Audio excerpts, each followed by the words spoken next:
Y así todos de pie, todos aquellos que tienen la facultad de ponerse de pie por la bondad de nuestro Señor, niños, jóvenes y adultos, para dar reverencia a la bendita palabra de Jehová, leemos las Escrituras en el nombre del Padre, del Hijo y del Espíritu Santo. Amén. Judá, te alabarán tus hermanos, tu mano en la cerviz de tus enemigos. Los hijos de tu padre se inclinarán a ti. Cachorro de león, Judá, de la presa subiste, hijo mío. Se encorvó, se echó como león, así como león viejo. ¿Quién lo despertará? No será quitado el cetro de Judá, ni el legislador de entre sus pies, hasta que venga Siloh, y a él se congregarán los pueblos. Y atando a la vid su pollino, y a la cepa el hijo de su asna, lavó en el vino su vestido, y en la sangre de uvas su manto, sus ojos rojos del vino, y sus dientes blancos de la leche. Bendita es la palabra del Señor. Vamos a orar. Amado Padre Celestial, queremos implorarte, Señor, que atiendas nuestro ruego en este lugar, este ruego que hacemos el día de hoy, que consta, Señor, de dos peticiones, básicamente. Como es nuestra costumbre, rogamos, Señor, que nos des el corazón para entender tu palabra, un oído que sea dócil para poder recibir, Señor, tu predicación, un corazón que verdaderamente pueda tomar tu palabra con alegría, con gozo, con humildad, con mansedumbre. Que podamos mirar a través de estas palabras, Señor, de estas débiles expresiones de un frágil expositor, para ver, Señor, la perfección de tu voluntad expresada o revelada en tu bendita y magnífica palabra. Haznos gozar viendo, Señor, tu voluntad revelada, Señor. Y en segundo lugar, te rogamos por mi persona, que en la debilidad, Señor, no se haya un tropiezo para la predicación fiel, la declamación de tu palabra, y que Cristo pueda ser, Señor, presentado de una manera clara, de una manera diáfana, que Cristo pueda ser hecho hermoso a nuestros ojos por medio de la predicación de tu santa palabra. Y ayúdanos, Señor, por medio de esto, a conocerte más, a conocerte mejor, y que creciendo en este conocimiento, en esta gracia que tú nos has dado, podamos también entonces crecer en mejorar y en maxificar nuestra adoración a ti. Porque ¿qué propósito tiene, Señor, aumentar el conocimiento, si no es para darte verdadera, mejor y mayor adoración a ti? El propósito de una mejor y mayor teología es una mejor y mayor adoración a ti. Concédenos hoy, Señor, poder tener una muy buena teología y al mismo tiempo poder tener una mejor y mayor adoración para ti. En Cristo Jesús rogamos esto. Amén. ¿Pueden sentarse, mis hermanos? Muy bien. Vamos con la introducción a nuestro mensaje. Hemos culminado de escudriñar, hermanos, el pacto mosaico. Uno que cubre gran cantidad de eventos en la narrativa divina de la redención en las Escrituras. Hoy comenzaremos a escudriñar bíblicamente otro pacto. Uno que se desenvuelve dentro del desarrollo del pacto mosaico, pero que es a su vez distinto al pacto mosaico. Este pacto es también una administración del pacto de gracia, pues continúa en la misma tónica de los anteriores, abriendo las puertas a aquel libertador por medio del cual seremos salvos de los enemigos de Dios y de nuestras almas. Apunta o señala a aquella simiente prometida, pero que ahora también será visto especialmente como el heredero de un trono y un reino que es indestructible y eterno. Este segmento de nuestra serie será sobre el pacto davídico o el pacto de Dios con David. Ahora, para que tengamos un entendimiento general, con algunos destellos bíblicos de precisión que son necesarios, este segmento pretende desarrollarse a través de 4 exposiciones bíblicas sobre esta materia. Y son, a saber, la del día de hoy, número 1, preámbulo al pacto davídico, que está basado en Génesis 49. El número 2, o el siguiente sermón, el pacto divino con David, basado en 2 Samuel 7. El número 3, o el tercer sermón al respecto, el legítimo heredero al trono eterno, basado en Lucas 1. Y en cuarto lugar y último sermón de este segmento en esta serie, la visión escatológica del pacto davídico, basado en el Salmo 110. Hoy comenzaremos obviamente con el primero, no daremos estos 4 sermones hoy, sino que daremos el primero, el preámbulo al pacto davídico. Dicho de antemano, la exposición de hoy no atiende directamente al pacto con David, sino a la profecía sobre la tribu a la cual pertenece David. Y de esta manera, al escudriñar este precedente bíblico, podremos ver entonces con mayor claridad cómo más adelante este contexto asienta una base firme y sólida para dar mejor paso a los eventos que se enlazan maravillosamente con la historia de David y la promesa divina a David. Y cómo y por qué se mantuvo la dinastía de los reyes que sucedieron a David por tantos siglos. Y también cómo se cumple todo esto en Jesucristo, lo cual de hecho estaremos viendo en cada una de las predicaciones, no en una sola. Y finalmente, ¿qué tiene que ver esto con la iglesia y con el resto del mundo el día de hoy en la visión escatológica que se deriva consistentemente de este pacto divino? Ahora, habiendo dicho estas cosas, la exposición de hoy se desarrollará sobre 3 puntos principales, los cuales son: 1, el león de la tribu de Judá, versículos 8 y 9 de nuestro texto. El legislador de los pueblos es el segundo punto, versículo 10. Y punto número 3, el heredero de la bendición patriarcal, versículos 11 y 12. Que el Señor nos dé sabiduría de lo alto para comprender las verdades que hoy van a ser expuestas y poder gozarnos en nuestro Señor Jesucristo. Amén. Bien, sin más preámbulo, vamos a comenzar con esta exposición del preámbulo.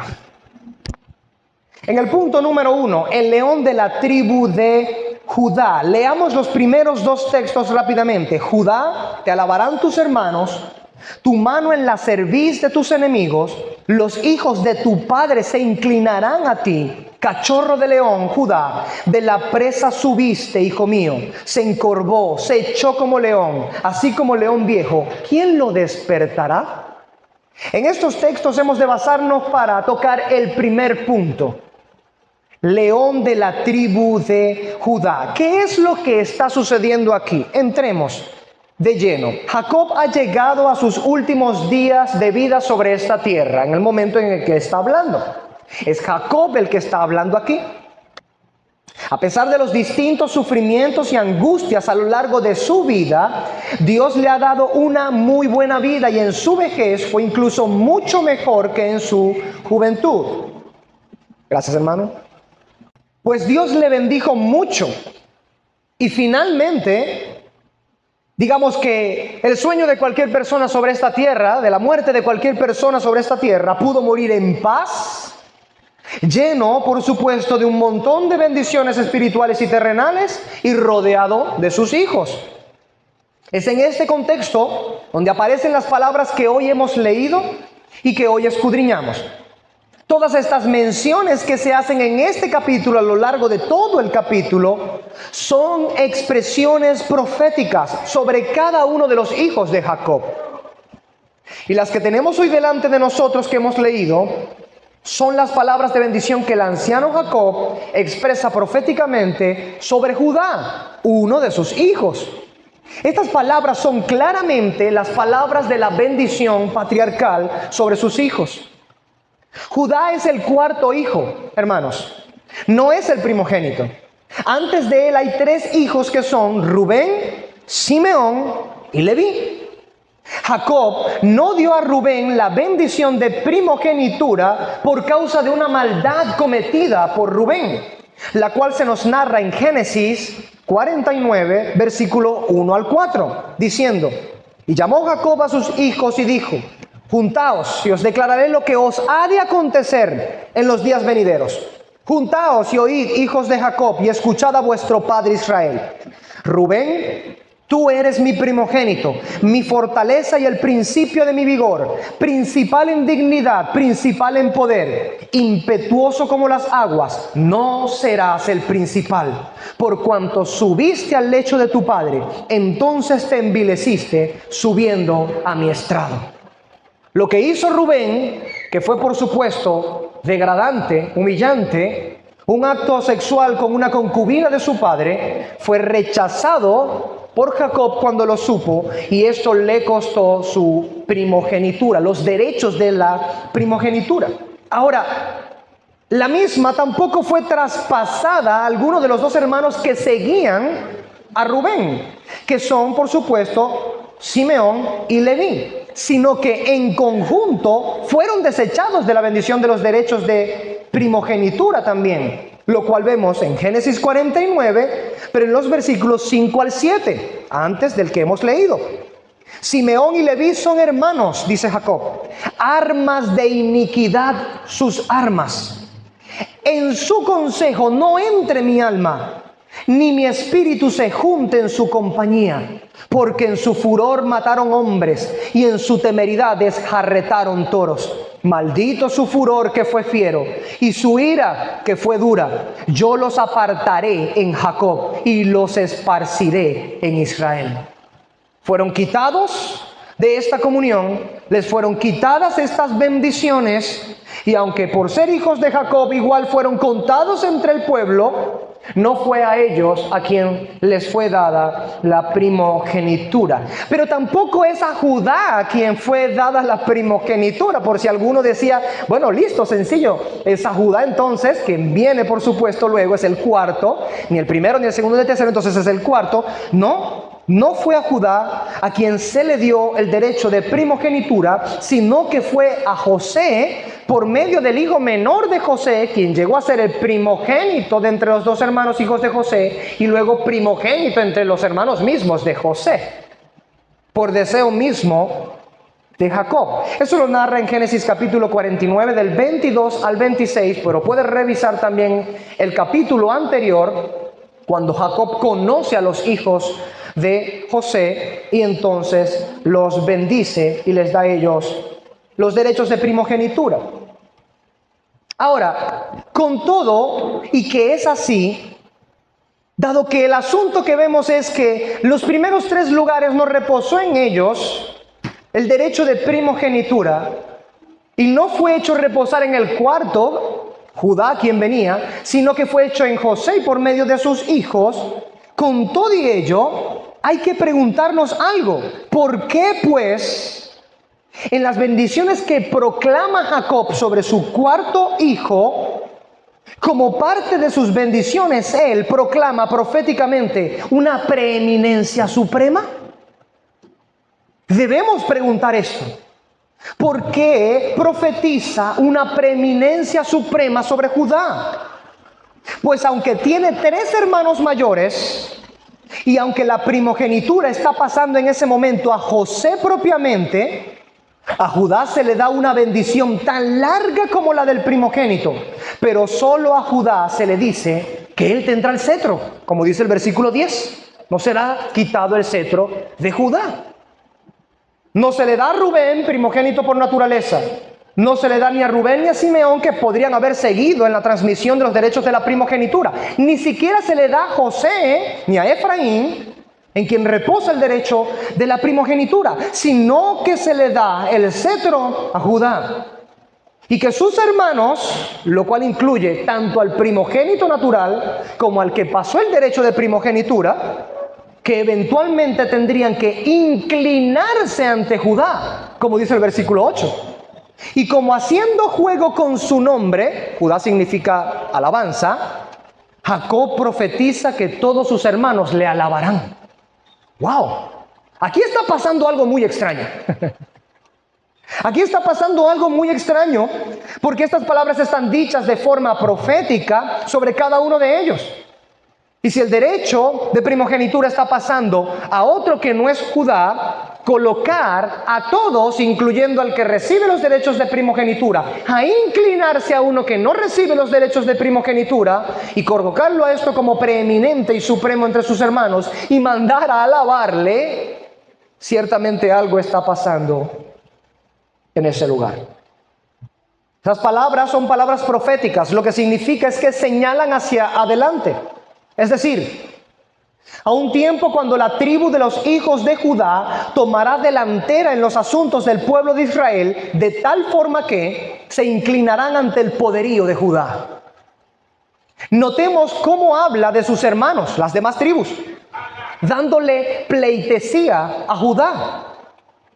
En el tiempo en que estas palabras están siendo dichas, todos ellos están bajo el amparo de José en Egipto, delante del cual todos tuvieron que inclinarse para rogar la ayuda de José antes de entrar a lo mejor de la tierra en Egipto, en Gosén, en los tiempos de hambruna, cuando ellos subieron a José en Egipto. Pero en las palabras de esta profecía, aún escuchándolo José, quien por medio de su hijo, aún pequeño, reposan los derechos de primogenitura, se profetiza que todos los hijos de los patriarcas, contados los dos hijos de José que aún son pequeños, pero entre los patriarcas, fueron contados como hijos de Jacob, dice Génesis 48, todos los hijos de Jacob, todos los hijos también de los patriarcas, alabarán a Judá y se inclinarán ante él. Además, la profecía asegura que la mano de Judá se volverá tan fuerte que se apretará en la cerviz de sus enemigos. Note cómo el texto dice, tu mano en la cerviz de tus enemigos. Como diciendo, te volverán la espalda, intentarán huir de ti, pero tú tendrás la mano sobre ellos y los agacharás con poder y con potencia. Tus enemigos no podrán huir de ti. Su cerviz será doblegada por tu poder. A ningún otro hijo se le hace semejante declaración sobre los enemigos. Estas palabras son como un eco de aquellas que el Señor le dijo a Abraham en el Moriah. Cuando en Génesis 22, 17, en la sección B del versículo dice, y tu simiente poseerá las puertas de sus enemigos. ¿Qué está diciéndole con esto? Tus enemigos no podrán contra ti. Eso es parte de la bendición de Dios sobre Abraham. Parte de la bendición divina sobre Abraham. Esta expresión, por supuesto, tu simiente poseerá las puertas de sus enemigos, en un sentido general, se refiere a aquellos que descienden de Abraham. Pero en otro sentido, como veremos más adelante, se refiere a una simiente muy particular, que tiene mucho que ver con lo que también estamos viendo el día de hoy, en las siguientes predicaciones y para siempre hasta que Él venga. Por estas razones, aunque estas palabras en parte se cumplen con el crecimiento de Judá como tribu, y luego viniendo de ella una multitud de reyes, como veremos más ahora, estas profecías se cumplen del todo y perfectamente en una sola persona, en Jesucristo. Solo de Él se dice que todo enemigo será subyugado por Él. Por ejemplo, en Hechos, capítulo 2, versículo 34 al 36, leemos de la siguiente manera. Hechos 2, 34 al 36. Porque David no subió a los cielos, pero él mismo dice, dijo el Señor a mi Señor, siéntate a mi diestra, hasta que ponga a tus enemigos por estrado de tus pies. Sepa pues, ciertísimamente toda la casa de Israel, que a este Jesús a quien vosotros crucificasteis, Dios le ha hecho Señor y Cristo, lo cual significa ungido, y en su momento veremos el mayor significado o la amplitud de significado que hay en esa palabra, ungido o Mesías. Y porque tiene tanto que ver con el pacto con David. Así que todos los enemigos de Cristo serán destruidos. Cuando la profecía dice entonces sobre Judá que su mano estará sobre la cerviz de sus enemigos, y nosotros más adelante podemos ver que Judá ciertamente tomó preeminencia sobre sus hermanos y tuvo gran poderío político, artillero y militar, aún así Judá llegó a perder muchas veces muchas batallas. No se colocó la mano sobre la cerviz de sus enemigos de una manera perfecta y absoluta, sino que solamente sucedió a manera de sombra y tipo de aquel sobre cuya mano realmente tiene el poder de subyugar a todos sus enemigos. Que incluso la muerte, contando la muerte como el último y mayor enemigo, al cual ningún hombre por su sola potestad o fuerza puede vencer, que ni aún Judá ni los hijos de Judá pueden vencer, aún la muerte también será destruida por este heredero de Judá. Como dice 1 Corintios 15:26, leamos este hermoso texto, que luego lo estaremos tocando en otro momento también, en otra exposición. Y el postrer enemigo que será destruido es la muerte. Ni aún la muerte puede resistir delante de este Jesús. Realmente la mano de Jesucristo estará sobre la cerviz de todo aquel que se vuelva un enemigo. Y todos se inclinan ante Él. Y todos le alaban. Y sus enemigos todos tienen la mano de Él en su cerviz. Como dice Filipenses 2:10, al nombre de Jesús se doble toda rodilla de los que están en el cielo y en la tierra y debajo de la tierra. Esta es la razón por la que la figura que se usa en esta parte de la profecía, volviendo a Génesis 49, versículo 8 y 9, es un león. Consideremos esto. Comienza señalándolo como un cachorro que luego pasa a ser un león ya adulto, maduro y consolidado al que nadie se atreve a fastidiar. De allí que surgiera la frase, el león de la tribu de Judá. ¿Le suena, hermano? Para dar a entender precisamente su poderío, su imponencia, su ferocidad y majestuosidad, que estas serían características de temer. Un león en medio de su hábitat es sencillamente formidable. ¿Cuánto más lo sería enfrentarse a él en la crudeza de su imponencia? ¿En la fiereza de su poder? Ese es el punto de la profecía. El león de la tribu de Judá es formidable. Nadie puede fastidiarlo. Nadie puede oponerse a él. Nadie puede decirle, ¿qué haces? Él hace lo que quiere. Él es, como suele conocerse un león, el rey. Y ahora, aunque pensáramos en la tribu de Judá, engrandeciéndose militar y políticamente como para enmarcarse adecuadamente a la figura de un león, lo cual eventualmente en la historia sucede en un sentido, pensemos en esto. ¿A quién es el único en las Escrituras sobre cuyos hombros es colocado el título de el león de la tribu de Judá? A nuestro Señor Jesucristo es el único que es llamado de esta manera. Juan describe en Apocalipsis que se le dice que mire a aquel que es el león de la tribu de Judá y la raíz de David. Apocalipsis 5:5. Notemos que estas referencias en las palabras del apóstol Juan van juntas. La primera tiene que ver con la profecía de Jacob sobre Judá. Pero la segunda tiene que ver con la preeminencia de David como rey, lo cual se debe evidentemente a la elección y el pacto divino.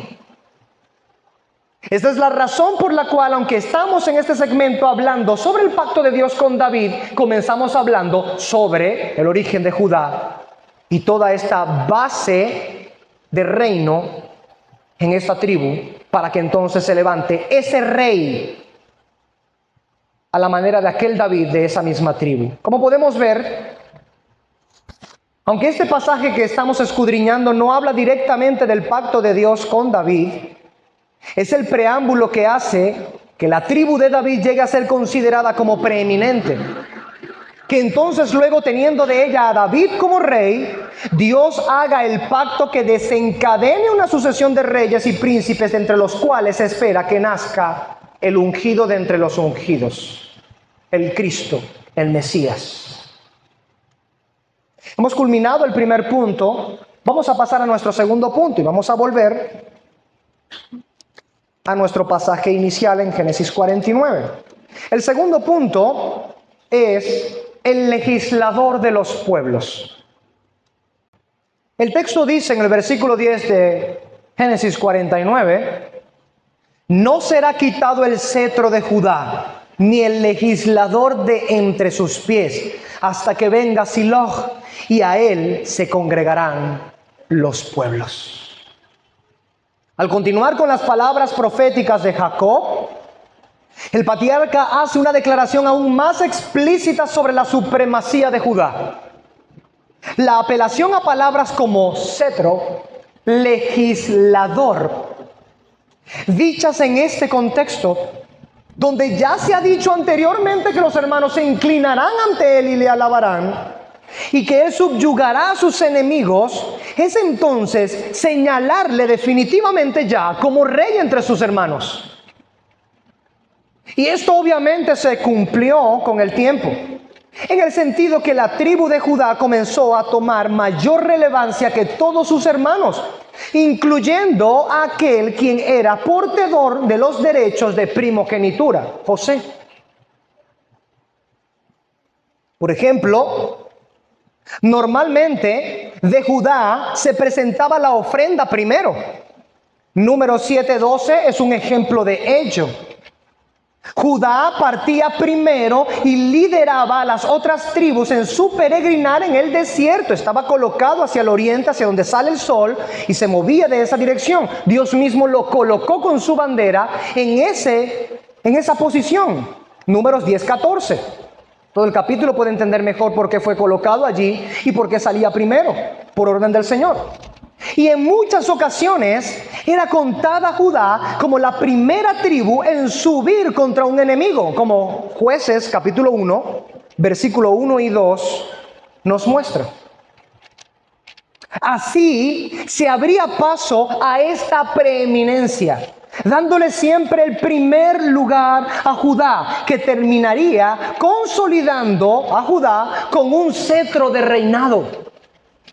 Poco a poco, incluso José mismo, portador de los derechos de primogenitura, terminaría siendo relegado al segundo puesto de importancia en contraste con Judá.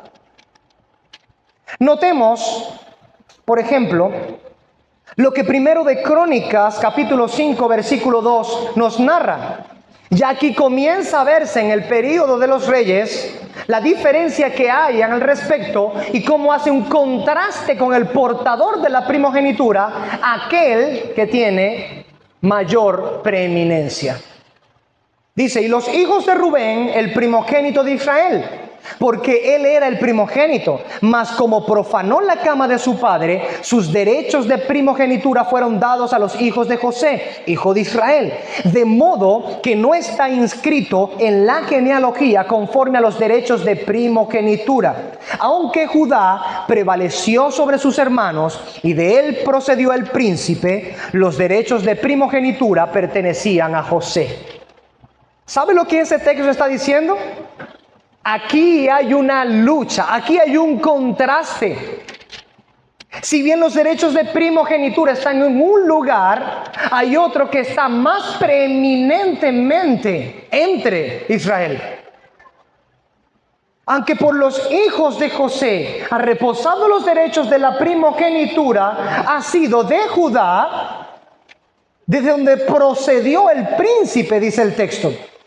Ha sido Judá quien prevaleció sobre sus hermanos. Los hijos de José tienen la primogenitura, pero Judá tiene la preeminencia. Algo está pasando aquí. Y se fue haciendo Judá más prominente de tal forma que la expresión de bendición patriarcal de Jacob, de que no sería quitado el cetro de Judá, se perpetuó. Lógicamente, y con cada expresión alusiva a ese cetro en particular, la profecía avanzaba en su cumplimiento. Así que vemos que no solamente en el periodo de los reyes, sino que en la boca de los mismos profetas, o incluso en las canciones mismas que se cantaban dentro del pueblo del pacto, se hallaba la misma nomenclatura sobre el cetro de Judá. Por ejemplo, Salmo 60, versículo 7 y Salmo 108, versículo 8, dicen igualmente: mío es Galaad, mío es Manasés, Efraín es el yelmo de mi cabeza, Judá es mi cetro. Note la expresión y coloca, por supuesto, Efraín y a Manasés primero que Judá en ese contexto. En ellos está reposando el derecho de primogenitura. Pero, como diciendo en las palabras del Señor en ese aspecto, aunque aquí están los derechos de primogenitura, no se olviden quién es mi cetro. Mío es Manasés, Efraín es el yelmo de mi cabeza, Judá es mi cetro. Creo que quizás no lo dije al principio, de hecho creo que no lo dije al principio, pero el cetro, queridos hermanos, quizá para aquellos que nunca han escuchado esa palabra o vocablo, el cetro es una especie de vara pequeña que porta el rey. El rey porta esta vara, este cetro, y con ello dictamina, selecciona, dirige todas las cosas que se han de hacer y hacia dónde se ha de ir. Simboliza su guía, simboliza su dirección, simboliza su gobierno. Todas estas cosas están, por supuesto, englobadas dentro de un cetro. Dentro del contexto de los reyes, que no es el tiempo en el que está hablando Jacob, porque ninguno de ellos es rey en ese momento, propiamente excepto José, que es segundo después de Faraón al mando, pero fuera de ese contexto propiamente, ninguno es rey dentro del pueblo de Israel. Eso será más adelante. Pero cada uno de ellos entiende claramente lo que es un cetro. Por eso Jacob, cuando profetiza, cada uno de ellos ha de haber entendido lo que significaba que Judá tendría el cetro. Delante de la presencia del rey y en un trono, cuando el rey tiene el cetro y se presenta alguien delante del trono del rey, si el rey no extendía el cetro, esa persona tenía que ser dada por muerta. Pero si extendía el cetro y tocaba en su punta aquel que había entrado, significaba que le había sido concedida la gracia para entrar en la presencia del rey y poder ser escuchada su petición o su causa para ser juzgado o para administrarle la justicia. Todo esto está allí englobado, está allí de alguna manera comprimido en la palabra cetro. Judá es mi cetro. Ahora, con el tiempo, lo inevitable sucedió. Y Dios mismo no solo colocó en las manos de Judá el cetro, como ya desde la profecía lo dice, sino que también le traspasó los derechos de primogenitura a Judá. Como está escrito en el Salmo 78, versículos 67 y 68, y leo: Dios desechó también la tienda de José y no escogió a la tribu de Efraín, sino que escogió a la tribu de Judá, al monte Sión que él amaba. ¡Wow! Lo inevitable sucedió. Era cuestión de tiempo, ¿no? Desechó entonces la tienda de José. ¿Sabe lo que significa eso? No es allí. No escogió a la tribu de Efraín. Recuerde que Efraín, hijo menor de José, fue colocado primero que Manasés, su hermano. Pero ambos, Manasés y Efraín, o en este contexto Efraín y Manasés, porque Efraín, aunque era el menor, fue colocado como el mayor, fueron elevados a estatus de hermanos de sus tíos. Y fue repartida la herencia entre ellos y fueron contados como tribus para recibir sus heredades en la tierra prometida. Y Dios está diciendo en este contexto, de aquel que recibió los derechos de primogenitura, ya está listo. Desecho la tienda de José. No escojo la tribu de Efraín. He escogido a la tribu de Judá, al monte de Sión al que amo. Y de ella dice más adelante, de esta tribu, por boca de su profeta Miqueas, y escuche esto, qué hermoso, Miqueas 5:2. Dice, pero tú, Belén. No es necesario que le diga que se guarde ese nombre en la mente, ¿verdad? Ya a usted le debería sonar.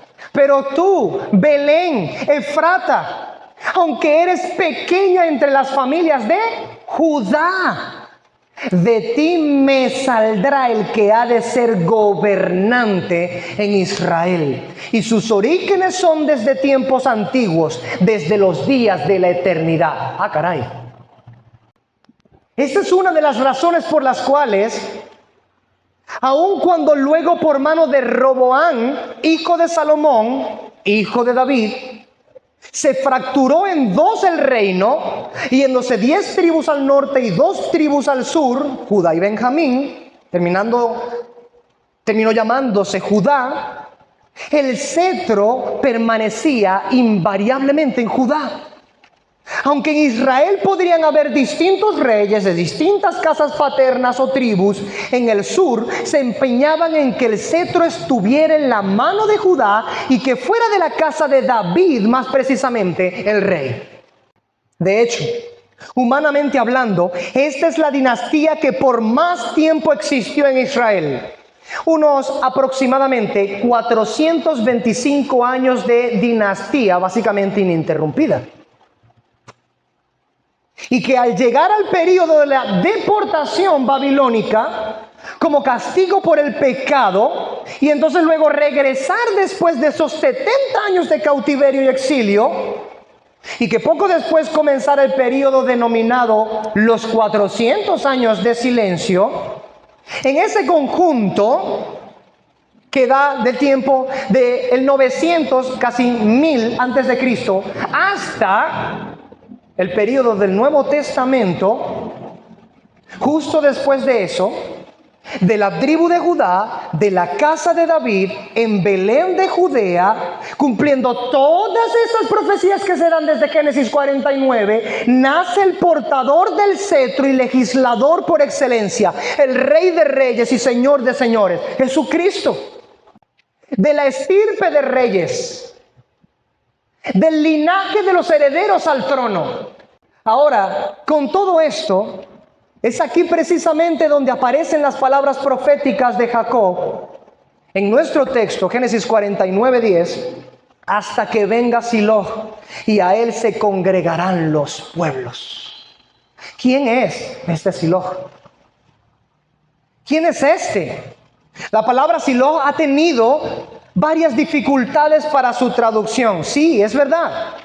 Pero a pesar de la diferencia entre las posibilidades de traducción que uno u otro sugiere, todas las proposiciones de traducción se adaptan magníficamente a una sola cosa, o mejor dicho, a una sola persona. Tanto judíos como cristianos concuerdan que esta es una referencia mesiánica, es decir, una referencia al ungido de Jehová, al Mesías, al Cristo. Se ha traducido Silo como el enviado, la simiente, el vástago, el pacificador. El comentario de Jamieson, Fawcett y Brown dice: el hombre de descanso, el pacificador, el portador de la paz.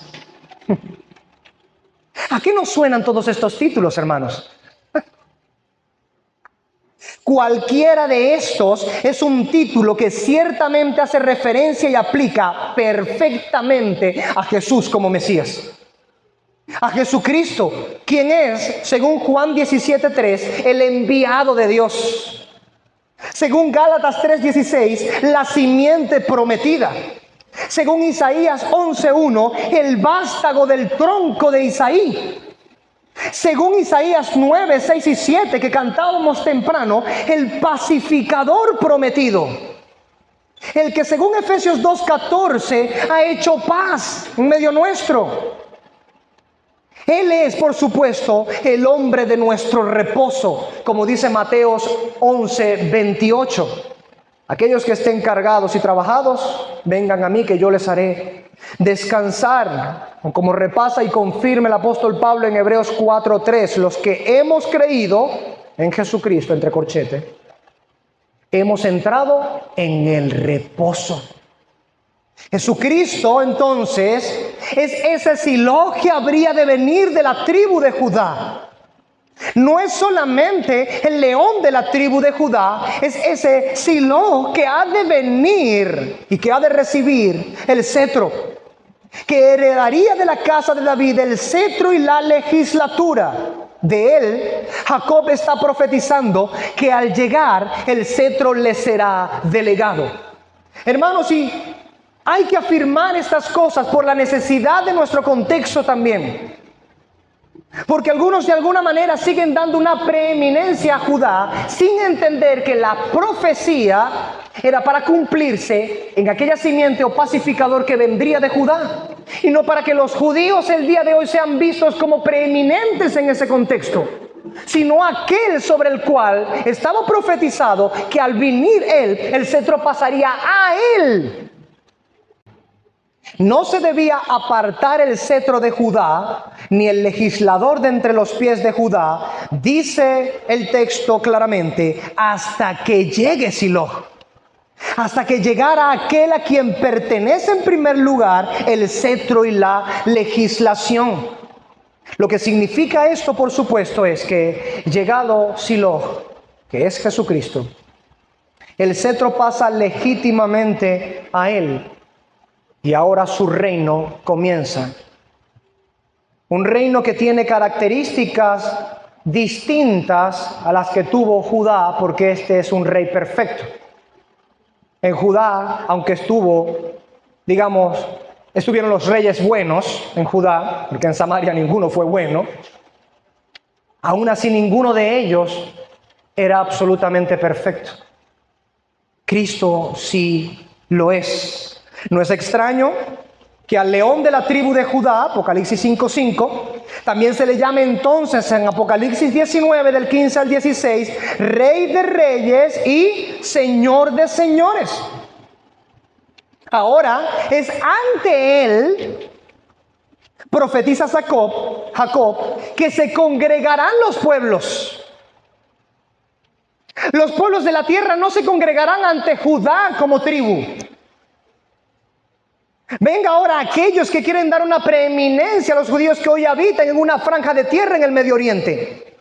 Los pueblos no se congregarán ante los judíos, se congregarán ante el Rey de reyes y Señor de señores. Él es Silo, que proviene de Judá, pero que es mayor que Judá, del cual Judá es solamente una sombra y un tipo, del que el reino de Judá no es sino un símbolo, una figura, como viendo por un espejo borroso. Es de él, de quien el Salmo 66:4 dice, toda la tierra te adorará y cantará alabanzas a ti. Es de él, del que profetiza incluso David en el Salmo 86:9, diciendo, todas las naciones que tú has hecho vendrán y adorarán delante de ti, Señor, y glorificarán tu nombre. Todas estas cosas se cumplen perfectamente en Cristo. El teólogo Albert Barnes dice, no solo los hijos de Israel, sino todos los descendientes de Adán finalmente se postrarán ante el príncipe de paz. Esta es la simiente de la mujer que herirá la cabeza de la serpiente, la simiente de Abraham en quien serán benditas todas las familias de la tierra, presentada ahora bajo el nuevo aspecto de el pacificador, a quien todas las naciones de la tierra eventualmente obedecerán como príncipe de paz. Por lo tanto, ahora se revela como el destructor de las obras del mal, el dispensador de las bendiciones de gracia y el rey de paz. ¡Qué hermoso! Es este Jesucristo el Silo del cual profetizaba Jacob al hablar acerca de Judá. Esta preeminencia suprema de Judá no era para Judá en sí misma como tribu, sino por aquel que vendría de la tribu de Judá, en el cual reposaría el cetro y la legislación, al cual sí, todos los pueblos tendrían que congregarse.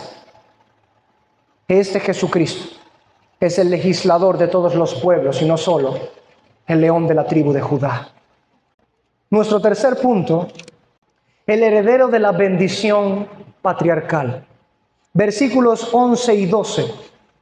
Continuó Jacob con su profecía y hablando de Silo, dijo: atando a la vid su pollino y a la cepa el hijo de su asna, lavó en el vino su vestido y en la sangre de uvas su manto, sus ojos rojos del vino y sus dientes blancos de la leche. Con estas palabras, Jacob está profetizando que llegará un tiempo de abundancia, de bendición y paz por medio del reinado de Silo, el heredero de esta bendición patriarcal. Todo comentarista concuerda que estas características son las de un reino que finalmente se ha consolidado y ha reposado de todo pleito y guerra y ha tenido suficiente tiempo no solo para plantar vides y tener ganado que ordeñar, sino que lo ha tenido en abundancia y tranquilidad. Esto es lo que significan estas palabras, que por medio de Silo vendrán la prosperidad y la paz, tanto espirituales como materiales. Esto, por supuesto, es el resultado lógico de que el león de la tribu de Judá haya subyugado a todos sus enemigos bajo sus pies. Digo, si tenemos coherencia con lo que venimos escudriñando en el texto profético de Jacob, y si Judá en sí mismo no es el león de la tribu de Judá, sino que este león de la tribu de Judá es también el pacificador, es también el que es el legislador de los pueblos.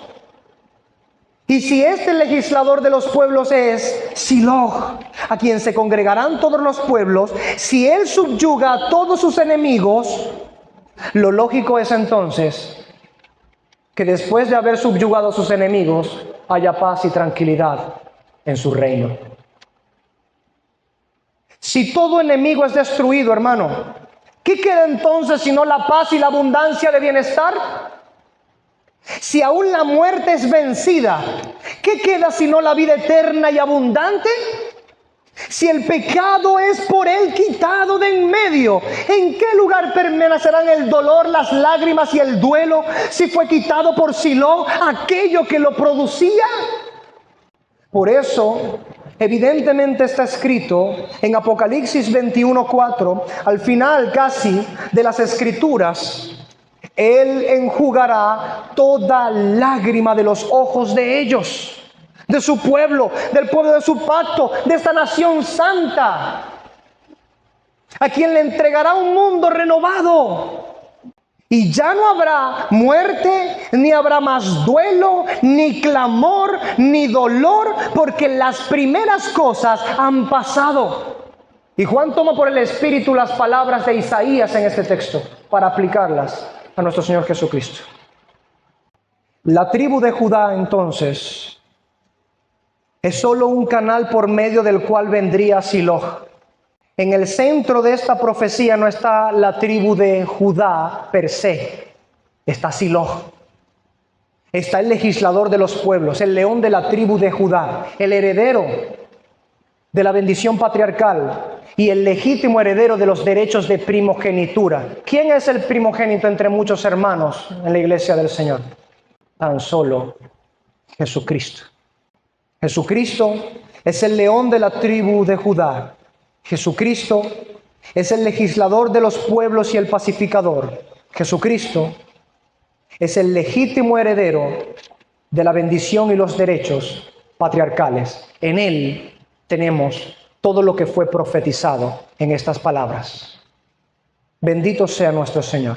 Que Dios nos ayude a ver con ojos de amor y adoración profunda y agradecimiento a nuestro Señor Jesucristo. Puestos de pie, vamos a orar. Amado Padre Celestial, bendito Dios bueno, grande y misericordioso eres tú. Gracias por tu bendita y santa palabra. Esta abre nuestros ojos para mirar con mayor hermosura a Cristo. No que le falta hermosura, no que Él deba ser limpiado para poder ser mejor apreciado. Son nuestros ojos los sucios. Es nuestro entendimiento el deficiente. Es nuestro corazón el que no tiene suficiente afecto por tu Hijo. Porque Él es suficientemente hermoso, perfecto, glorioso, como para ser digno de toda suprema alabanza y de todo nuestro amor, de toda nuestra más profunda y legítima adoración. Pero no lo es, Señor, porque los malos somos nosotros. Con todo eso, lo enviaste. Declaraste estas cosas sobre Judá para que de él nos viniera un pacificador, que peleara nuestras batallas como león, para que este león se opusiera a aquel otro león que anda rugiente buscando a quien devorar, y lo venciera, y lo colocara bajo sus pies, para poder darnos a nosotros las bendiciones patriarcales y compartir con nosotros lo que Él, por derecho como primogénito, ha recibido de parte tuya. Compartirlo con nosotros, que no lo merecemos, bendito Dios. Cristo tu Hijo, Jesús el Cristo, tu Hijo, es el león de la tribu de Judá y el pacificador, y es el heredero legítimo de los derechos de primogenitura y la bendición patriarcal. A Él nos aferramos con honesta y genuina fe, sí. A Él abrazamos con amor profundo. Te amamos, Jesucristo. Te deseamos. Todo nuestro ser tiene de deseo por ti. Él es nuestro Señor y Dios. Y te amamos con todo nuestro ser. Te rogamos, Padre, que habiendo comprendido estas cosas que han sido en nosotros, en medio nuestro predicadas, tengamos siempre un corazón que arda de afecto por Cristo tu Hijo, aquel que es la simiente, el vástago del tronco de Isaí, el pacificador, el enviado por ti, bendito Dios, el hombre de nuestro reposo y nuestro reposo mismo, la vida misma incluso, como dice tu palabra. Que nuestro corazón se goce por Jesucristo y en Jesucristo, y de haber recibido de Jesucristo la buena nueva de nuestra salvación. Gracias, amado Padre Celestial, por esas palabras que llenan nuestro corazón de deseo y agradecimiento por ti, por tu Hijo, por la permanencia de tu Santo Espíritu en nosotros, que lo hizo posible tu Hijo. En Cristo Jesús a ti oramos, Padre. Amén y amén.